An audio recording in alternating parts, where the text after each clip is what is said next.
நிலவிடம் வாடகை வாங்கி விழி வீட்டினில் குடி வைக்கலாமா?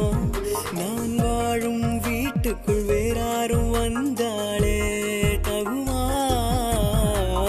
தென்மலை தேக்குக்கு நீதான் உந்தன் தோள்களில் இடம் தரலாமா?